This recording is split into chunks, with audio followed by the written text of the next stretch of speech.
Thanks for joining us from the Ohio AgNet Voice You Know with the News You Trust studio, sponsored by Grain Equipment Company, where innovation meets execution. I'm Emma Puckett with today's Ag News.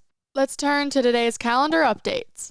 Make plans now to visit the Henry County Fair August 8th through 15th. Visit henrycountyfair.org. In addition, the Southwest Ohio Corn and Wheat Growers Field Day is August 13th at the Fayette County Airport and Washington Courthouse. The remote broadcast is in thanks to LCNB National Bank. Visit them at lcnb.com to learn more about their ag lending programs.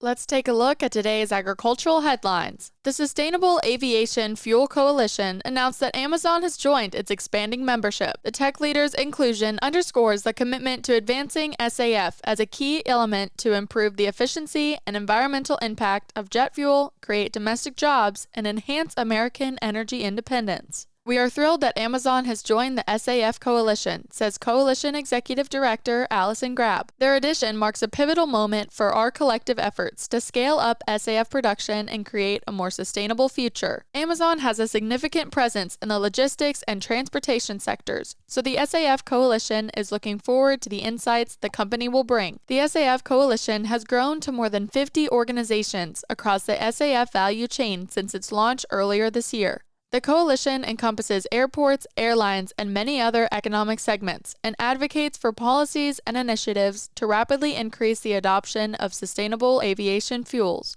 Also making headlines.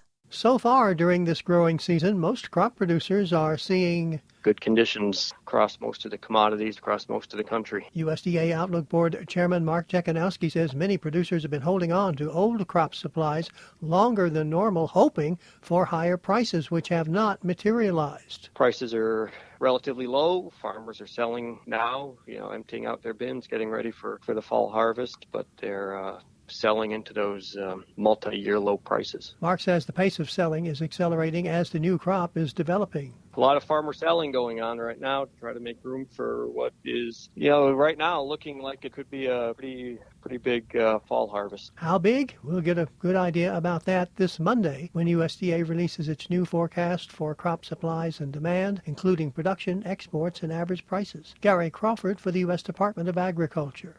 In other agricultural news, Ohio Farm Bureau announced the organization's Agriculture for Good Government PAC endorsements of Justice Joseph Dieters, Judge Dan Hawkins, and Judge Megan Shanahan for election to the Ohio Supreme Court. Quote, the advocacy playing field used to be at the State House, but that has shifted in recent years, and now the work of Ohio Farm Bureau on behalf of our members needs to be focused at the courthouse as well, said Bill Patterson, president of the Ohio Farm Bureau. With so many of our battles happening in the court system, these endorsements are not something we take lightly. We've heard from all three candidates about how they view Ohio's Constitution, and we feel their approach gives farmers the most certainty within the Ohio Supreme Court. Agriculture for Good Government PAC is a bipartisan committee of Farm Bureau leaders appointed by the OFBF president and is a legal entity to oversee and direct Farm Bureau's engagement with farm-friendly candidates to help them win election or re-election to office.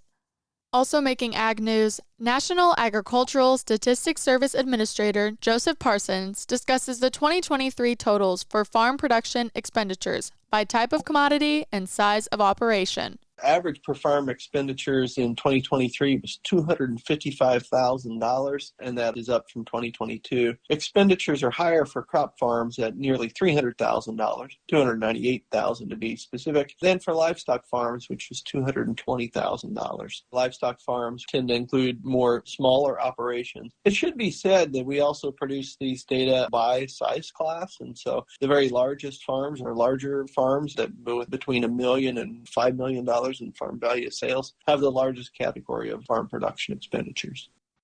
I'll have your closing markets after this.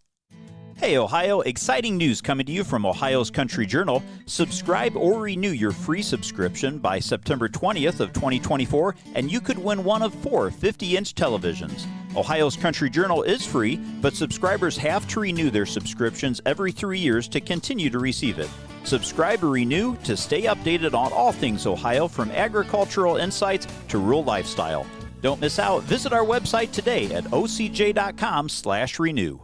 The markets are brought to you by Seed Consultants, Simply Better Performance, online at seedconsultants.com. September corn closed at $3.79 down 4. December corn at $3.97 down 3 3/4. August soybeans closed at $10.09 3/4 down 10.5. November soybeans at $10.08 1/4 down 10.5. September wheat closed at $5.37.5 down 3/4. July 2025 wheat at $5.99 down 1.5. August live cattle ended at $182.05 down 23 cents. October live cattle at $178.03 down $1.25. August lean hogs closed at $90.03 down 58 cents. October lean hogs at $73.63 down 95 cents. September feeder cattle ended at $237.43 down $1.48. October feeder cattle at $236 down $2.13. September class 3 milk closed at $20.60 down 20 cents. This is my last broadcast as the Ohio AgNet summer intern, so I just want to say thanks y'all. I'm blessed every day to be a part of this industry. This is the Ohio AgNet.